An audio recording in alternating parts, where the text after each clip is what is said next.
पुरानी जमातें जो सारी इकट्ठी चेंज को रोक रही हैं, अब ये पार्लियामेंट में डोमिनेट करती हैं। इन्होंने मिलके अपना एहतसाब सेल बना दिया है, यानी नैब का हेड इन्होंने बनाया है। इन्होंने इलेक्शन कमीशन अपने चूज़ किए हैं मिलके। इन्होंने केयरटेकर गवर्नमेंट इन्होंने आपस में मुका करके किया है।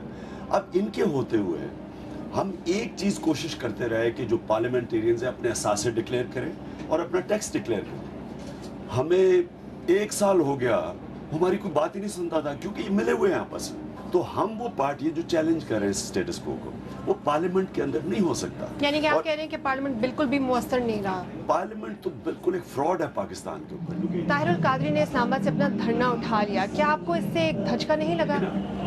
उनको एक जरूर फायदा उन्होंने किया था। 31 की रात को, अगस्त की रात को, जब हमारे ऊपर तशद्दुद किया पुलिस ने और ब्रूटैलिटी की और 4 लोग भी शहीद हुए, 500 लोग जख्मी हुए, यानी जुल्म की इंतहा थी उस दिन रात को।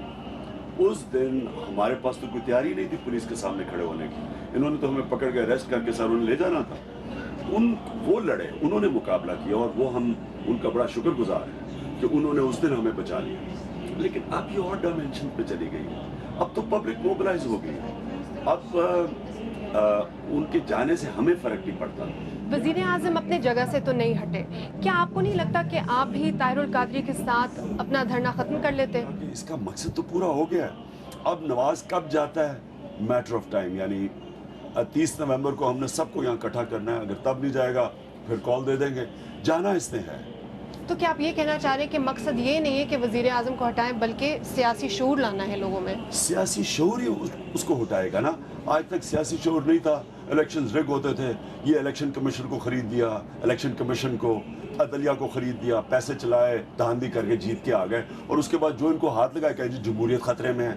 एक तो इन्होंने ये, जब आप इनको क्वेश्चन करेंगे जी आपने धांधली करके जमहूरियत खतरे में आ गई, फौज की वजह से आप कर रहे हैं, तो अब और बदल गया पाकिस्तान, लोग जागे हैं। अच्छा, आप डेडलाइंस देते रहते, क्या आप शर्मिंदा हैं कि वज़ीर आज़म अभी तक नहीं हटे आपकी वजह से? मैंने कभी कोई डेडलाइन नहीं दी। मैंने तो ये कहा है कि मैं जब तक नवाज शरीफ का इस्तीफा नहीं लूंगा मैं धरना खत्म नहीं करूंगा। मैंने कोई डेडलाइन नहीं दी। अच्छा, लेकिन मैंने हाँ एक डेडलाइन दी अगली ईद की। मेरी प्रेडिक्शन ये है कि अगली ईद से पहले नया पाकिस्तान बन जाएगा। कुछ लोगों का कहना है कि जो आप कर रहे हैं वो अब पागलपने के हद तक पहुंच गया है, आपका क्या कहना है?